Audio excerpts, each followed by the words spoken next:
din ba ma iya yaya za a yi.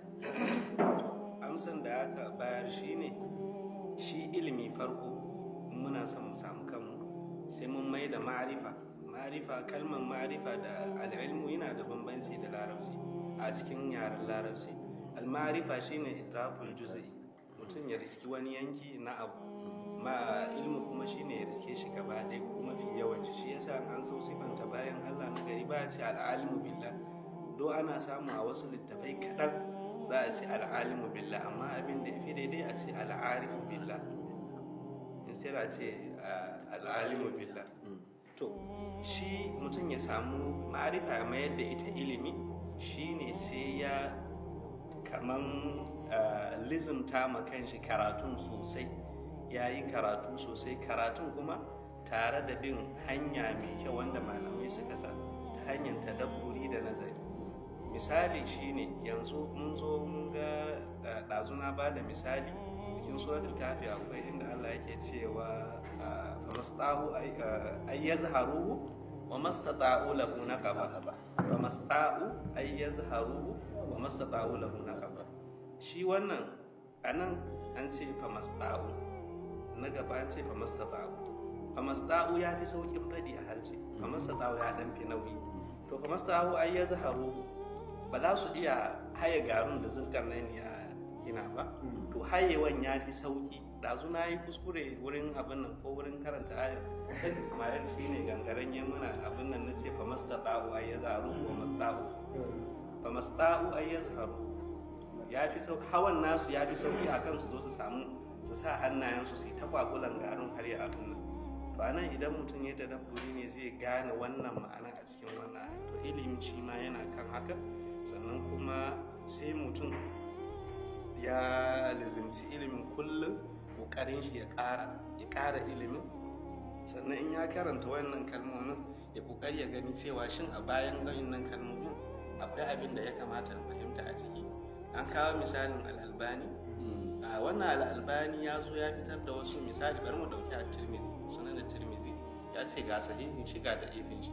To shi al'imamu tirmizi me yasa ya yi littafin shi? Ya yi shi ne akan al'ahkam. Wa'innan al'ahkam din wurin amfani da hadisi, malaman hadisi da malaman usul fiqi suna da wasu ka'ida, suna cewa qad yasihul hadisu wa laysa ma'mulan bihi wa qad la yasihul hadisu wa huwa ma'mulun bihi. Za a iya samun hadisin da ya inganta amma ba a aiki da shi, za a iya samun hadisin da bai inganta ba ana aiki da shi. Misalin shi hadisin wannan da ke cikin muntakal akhbar na farko cewa ya rasulallah inna narkabul bahra wa nahmilu ma'ana qalila min al-ma'i wa idha adishna afa nashrabu idha adishna kala in al-ma'u tahurun hakala na'am amsan da manzo Allah sallallahu alaihi wasallam na'am huwa tahuru ma'u al-hillu maitatu, cewa ruwan kogi mai tsarki ne, abin da ya mutu a ciki shi ma na daga cikin abin da suke ciki mai tsarki ne. Wannan hadisin ibnu abdul bar ya faɗi bai inganta ba, amma mene alaihi al'amal, a kan shi ne ana aiki da shi duk da bai inganta ba. To hanyar da zai sa mutum ma'arifan shi koma al'ilm shine ya zauna da malamai masana, sannan kuma ya yi mutala a duk wani abin da ya shiga mishi iskali ya koma musu. Wannan hanyar idan mutum ya bi to zai samu kanshi cikin tsira daga irin wayannan abubuwa din. Kaji maulana ya kawo magana sai ina abdullahi bin wahab, shine muka fi sani aka fi yawan faɗin shi a mazhabin maliki ana ce ibn wahab.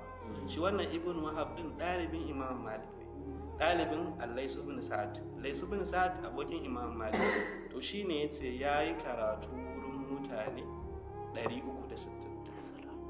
300 shi abdullahi ibn wahab yake cewa laula maliku wal laisu ladalaltu, ba din imam malik da imam lais ba da na halaka. Bayan 300 aka tambaye shi me yasa, yace sabidda su ne suka yi min me ake ce da rairaya, tasfiya yawa suka yi min tankaɗe da rairaya na wayannan hadisan. Yawwa a cikin hadisan akwai abin da suna cin karo. Shi bai san yaya zai yi. An kawo maganan wurin ta'arud a cikin usul fiqh, Maulana ya kawo wurin a ce tarzihin hadisi ko kuma abin nan, to yaya zai yi bai sani ba. Amma da ya zauna da su allai su ibn sa'ad da su imam malik, ya ce to shi kenan sai suka tsayarcar da shi wannan abin nan.